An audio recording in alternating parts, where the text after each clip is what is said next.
Bonjour à tous et bienvenue sur la chaîne Budget Famille Nombreuse. On se retrouve dans cette vidéo pour faire le point sur l'épargne de précaution. Comme vous savez, ou si vous ne le savez pas encore, avec mon mari, nous essayons de nous créer une épargne de précaution. Elle ne sera pas complète demain ni après-demain, on est bien d'accord.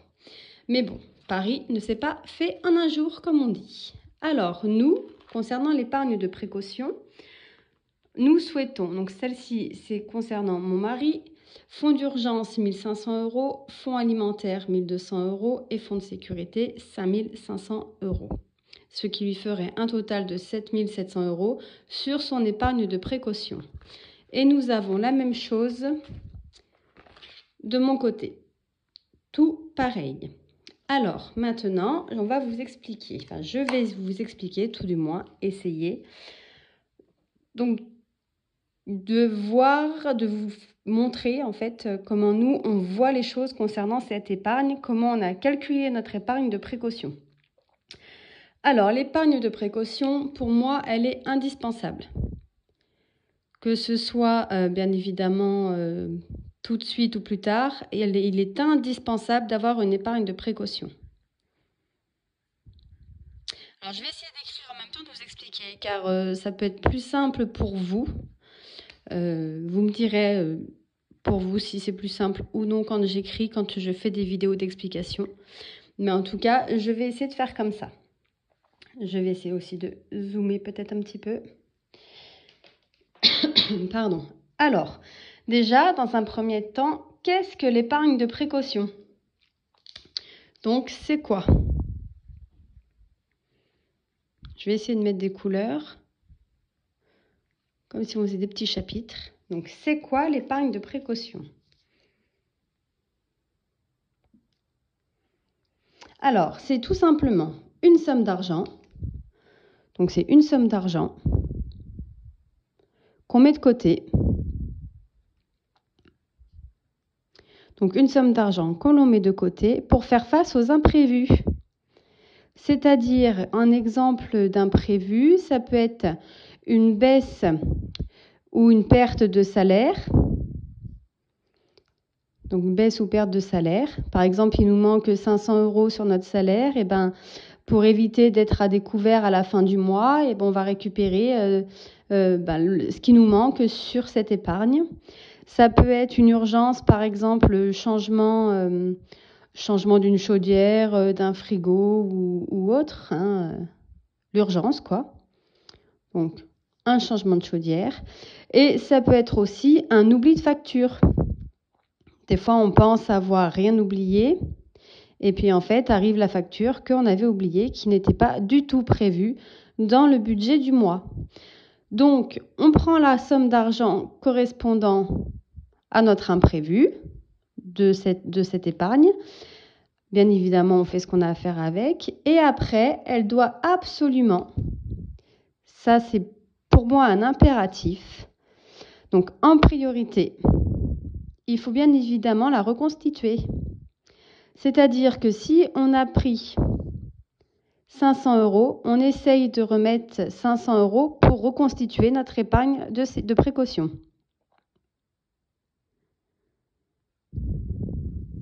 Voilà, je ne sais pas si j'ai été très claire sur ça. Ensuite, à combien elle doit s'élever? Alors là, je vous dirais, plus vous avez de charges, plus vous avez actuellement un salaire élevé, en fait, plus votre épargne de précaution devra être importante, en fait. Ça dépend du rythme ça dépend de votre façon de vivre, tout simplement. Donc, combien? Alors, en général, on parle de 3 à 6 mois de salaire. Pour être tranquille, on parle de 3 à 6 mois de salaire. Après, comme je vous disais, ça dépend vraiment de l'usage que vous en ferez. Nous, on n'est pas parti sur 3 à 6 mois de salaire. En fait, on est parti sur, il me semble, 3 ou 4 mois de charge. Donc, je vais vous expliquer au fur et à mesure, nous, comment on l'a calculé, qu'est-ce qu'on a pris en compte, qu'est-ce qu'on n'a pas pris en compte, etc. Donc, je vais écrire tout dépend l'usage. Et plus vous aurez des charges conséquentes, plus votre épargne de précaution forcément devra être conséquente. Ensuite, il faut savoir que donc, cette épargne de précaution, elle est là, donc on dit qu'il faut 3 à 6 mois de salaire, mais comme je vous disais à l'instant, elle est surtout là pour couvrir les charges. Si vous n'avez pas d'argent qui rentre, par exemple sur un mois, il faut que vous ayez la somme correspondante à un mois de tout ce qui sort en temps normal. Tout ce qu'on va, on va les appeler les dépenses en fait obligatoires. Ça va être le prêt immobilier, ça va être la nourriture, enfin tout ce qui est obligatoire. Donc je vais inscrire attention. Donc elle doit faire face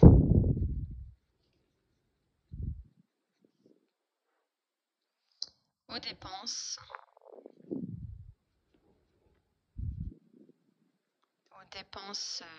on va dire, prioritaires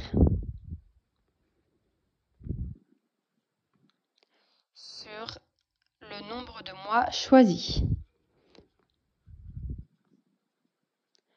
Sur le nombre de mois choisi.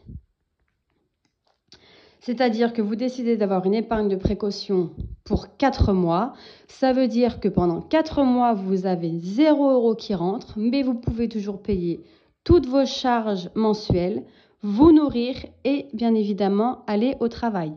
On ne parle pas d'aller au cinéma, on ne parle pas d'aller manger au restaurant. C'est vraiment tout ce qui est en dépenses prioritaires.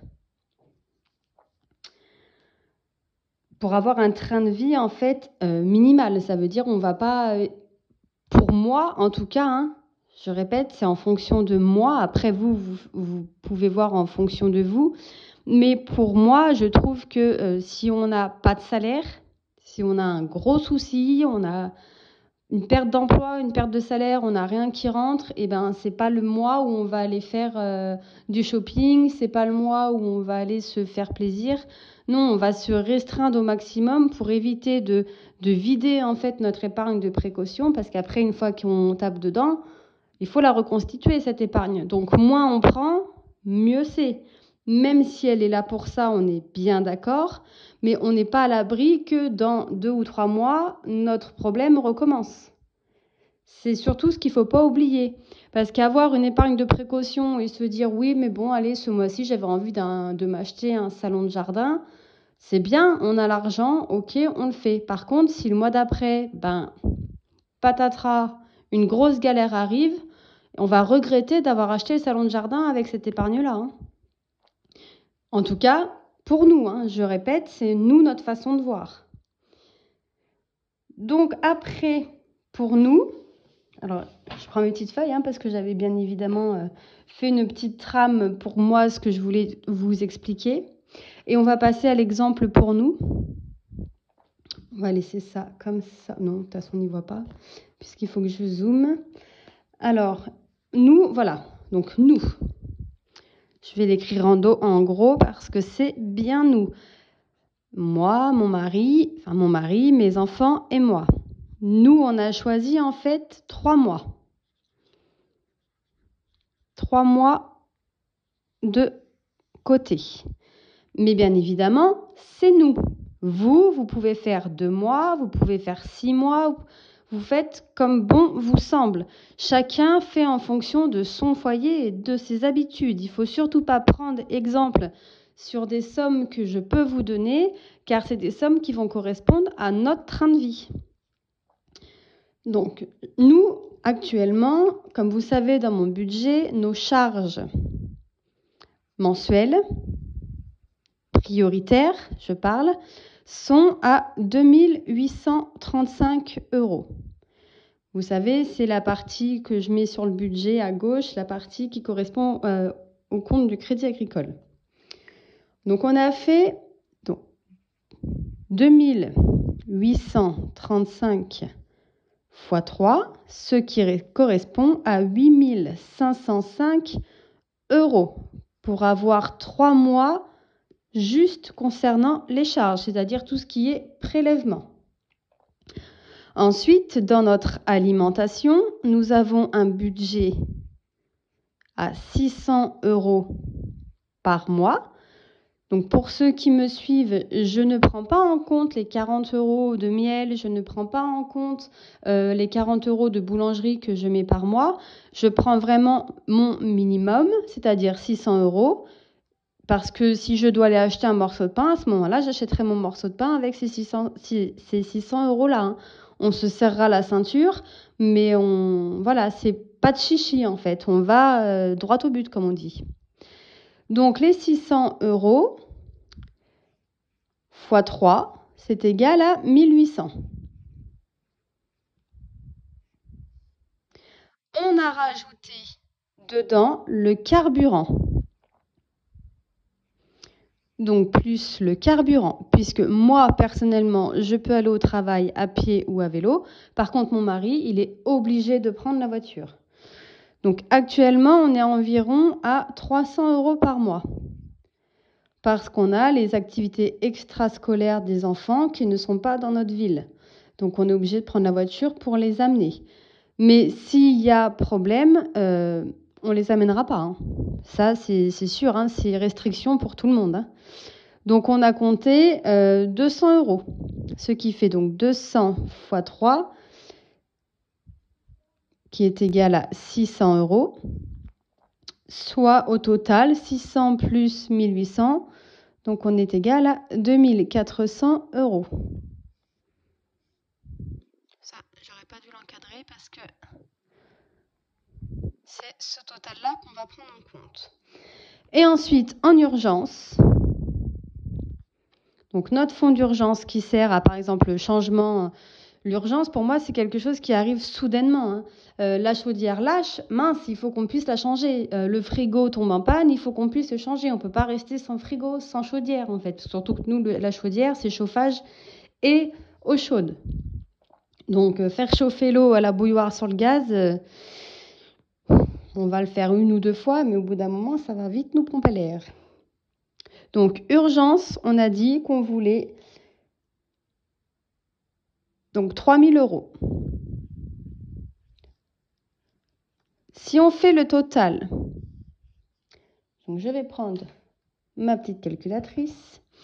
Donc 8 505 plus 2400 plus 3000, ce qui nous fait un total de 13 905 € d'épargne de précaution souhaitée pour nous deux. C'est ce qu'on aimerait avoir. C'est pour ça que je marque bien souhaiter. Bon, de toute façon, on arrivera, hein, puisque c'est un objectif qu'on s'est atteint et on fera tout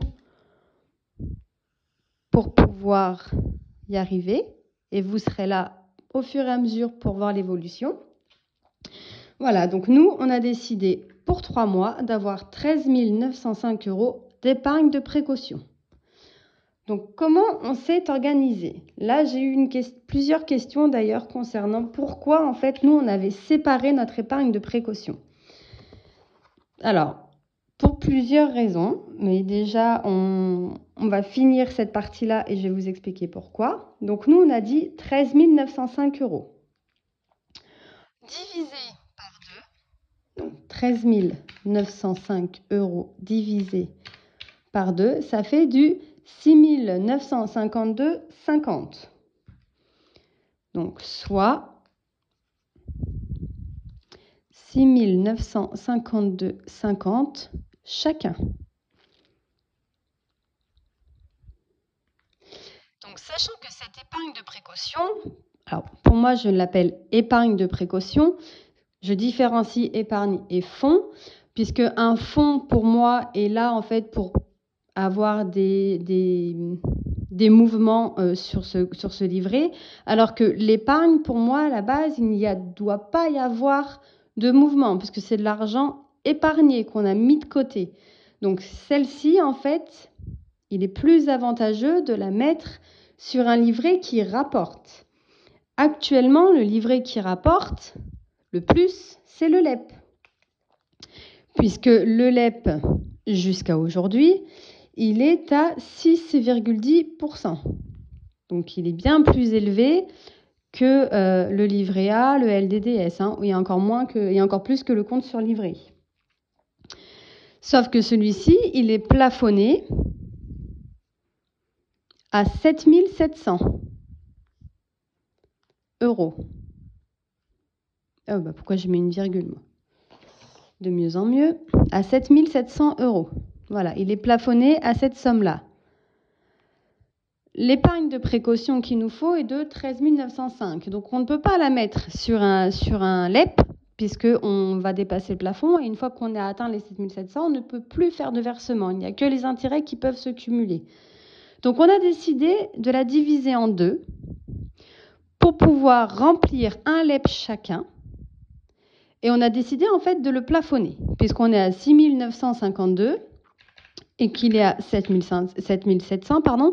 Donc si on arrive à le plafonner, ça veut dire qu'on aura 747,50 € d'argent mis de côté qui pourra pallier à une autre urgence ou si ça a un problème qui dure, on aura un petit peu plus de 3 mois.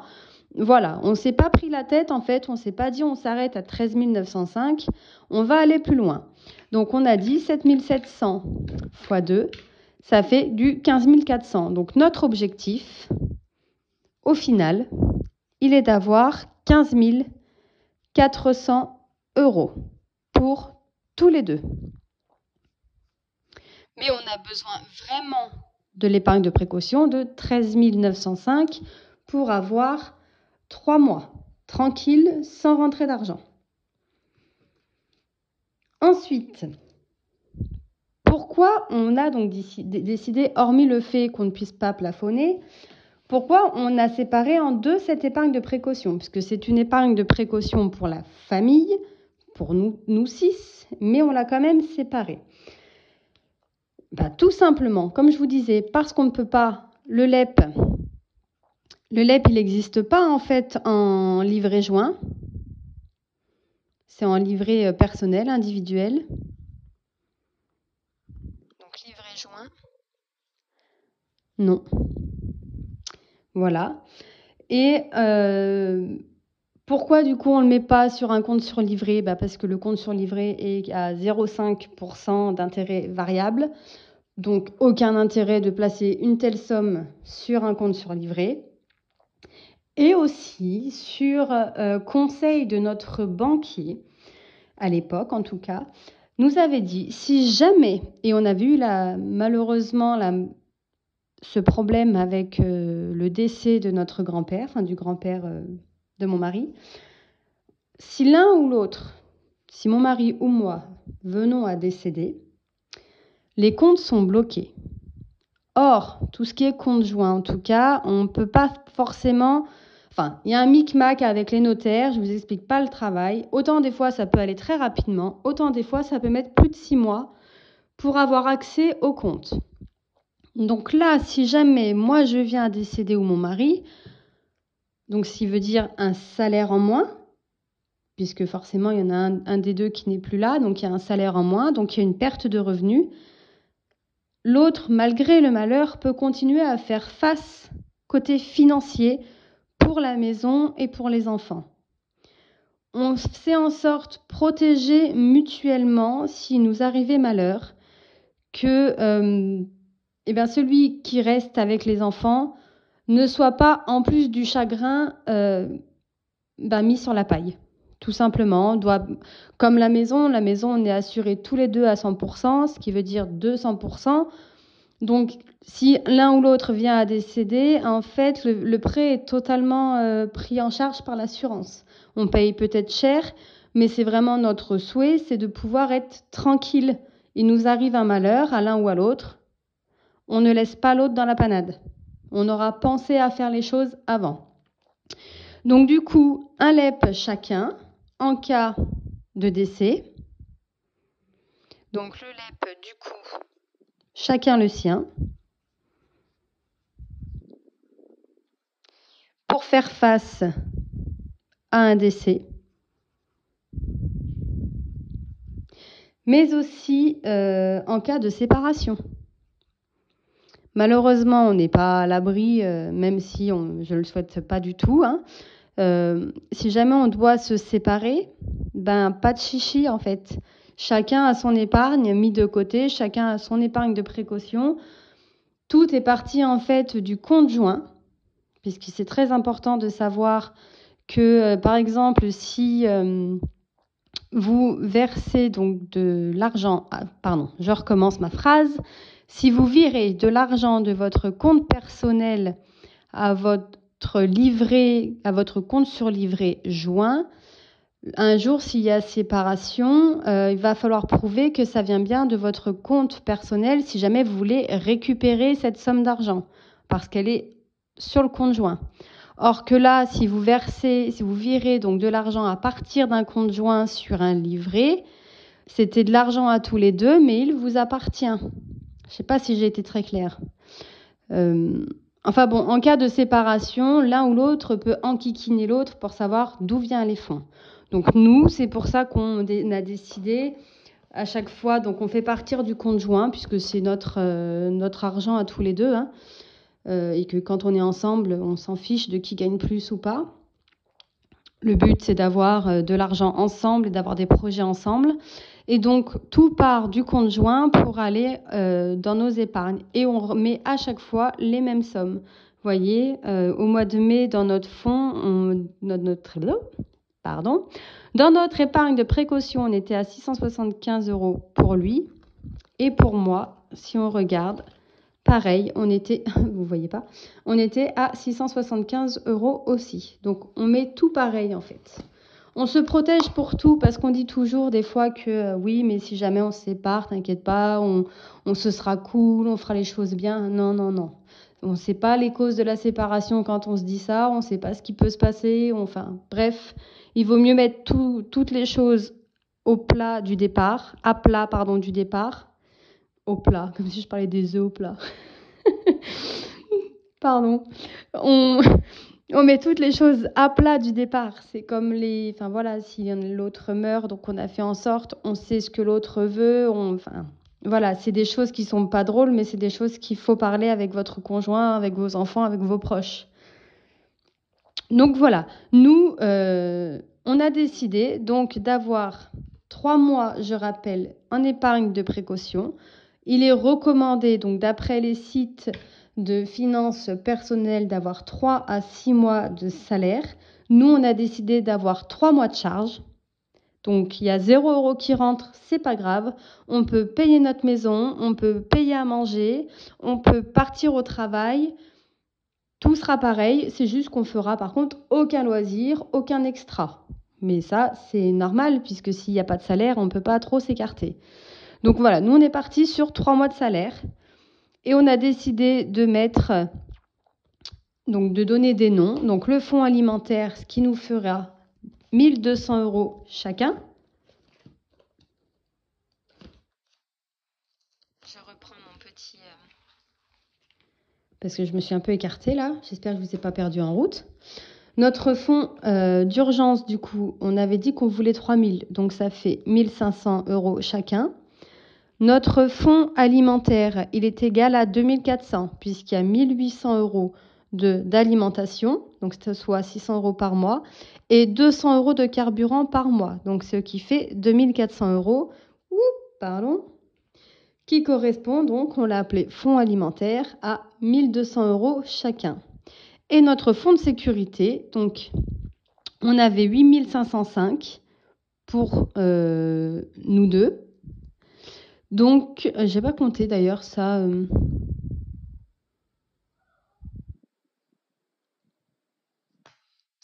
je suis en train de réfléchir en même temps. Voilà, 8 505, donc divisé par 2, ça fait 4 252,50 centimes. Donc nous, on a dit 5 500, puisque comme ça, on plafonne le livret à 7 700. Voilà, donc j'espère que vous comprenez un peu mieux pourquoi on a décidé d'avoir notre épargne de précaution sur 2 livrets différents. À quoi sert donc cette épargne de précaution? Donc, nous, on commence par le fonds d'urgence. C'est celui qu'on remplit actuellement et qu'on aimerait qu'il soit plein à la fin de l'année, c'est-à-dire 1 500 € chacun, soit 3 000 €. Et après, donc l'année prochaine, on complétera, on essaiera de compléter en tout cas le reste. Pas tout, hein, parce que 5 500, oui, n'importe quoi. Ça fait 6 700, on ne mettra pas 6 700 € chacun l'année prochaine sur nos livrets. Hein. Ça, c'est mission impossible, on est bien d'accord. Hein. Mais voilà, on va essayer de remplir au maximum. On s'est dit qu'en 5 ans, on aimerait pouvoir le remplir. Donc, on verra dans 5 ans, hein, dans 5 ans, et on verra si notre épargne de précaution est bien complète. Voilà, n'hésitez pas, si vous avez des questions, à me les poser en commentaire sur Instagram ou par mail. N'oubliez pas non plus de liker, partager et bien évidemment vous abonner à la chaîne si mes vidéos vous conviennent. Je vous dis à très vite dans une prochaine vidéo. Bye bye! Merci d'avoir regardé la vidéo et de vous être abonné à ma chaîne.